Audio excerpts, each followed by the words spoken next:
process for rolling out steel and the invention of the elevator. Look around you. Look what we did. We rose from the ashes like a roaring phoenix. Caca. We're gonna look up here to our right. You're gonna see the second tallest building in Chicago. Look at this thing. This is the Trump International Minimalist philosophy. And that's funny because the next two buildings to your right were actually designed by his student. That's Bertrand Goldberg, the Marina City Towers. You ever seen the cover of the Wilco album? Oh, know what I'm talking about. Yeah. Now, built in 1964 through 1967. Fairly obvious. So these buildings sorted through the public for a curve. Okay, I can tell a lot of you don't like puns. Perfect. I'm gonna warn all of you right now. If you hate puns, it's gonna be the worst 90 minutes of your lives. I love that. Now remember the title of that building for later, because we're gonna talk about it. The Marina City Towers, okay? The title's pretty important. To your right is a pizzeria. I've never been there before. To your right, you're gonna see the Reed Murdoch Center, past the bridge here. This was built in 1919 by George Nimitz. Now, the entire main branch of the river used to be covered in warehouse buildings just like this one. Shh.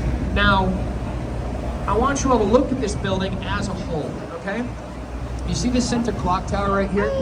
I want to ask you all from this clock tower to count 6 bays going to the right, only 5 bays going to the left. It's the top of these beautiful geometric shapes and setbacks. This right here, this building was the largest concrete building in this country until the Pentagon was built. Wow.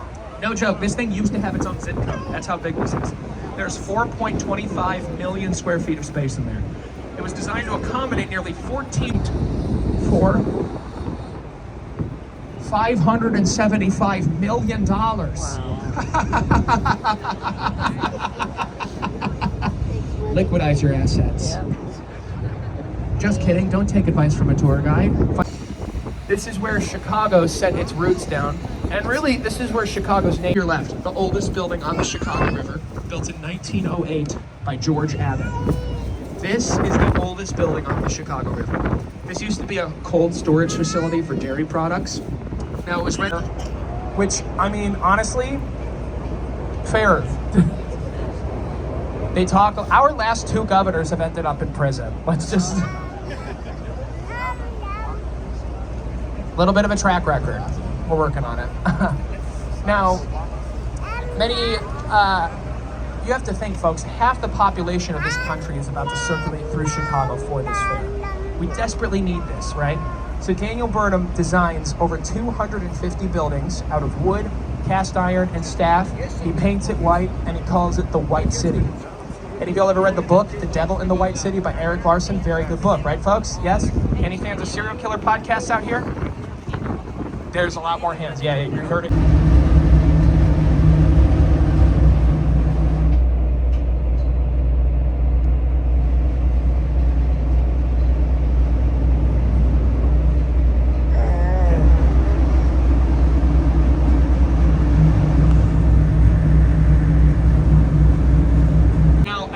This is our first major military base, our first settlement, but who founded Chicago? This is a common misconception. People like to think that it was Lewis and Clark, and those people are wrong, right? Currently you're passing under the DuSable Bridge, right? Now this was named after Chicago's founder, Jean-Baptiste Point DuSable. Now he established Chicago's first major trading post, which was just on the other side of the Fidelity Building right here. He was a man of Haitian descent. And I specified that he was the first non-Native American settler, right? Because look to your right, you are on Potawatomi land. Right now, you are on the land of the Council of 3 Fires, the Ojibwe, the Ottawa, the Potawatomi, within the Kickapoo and Miami territories. This is their land. To our right, you're going to see the Hyatt.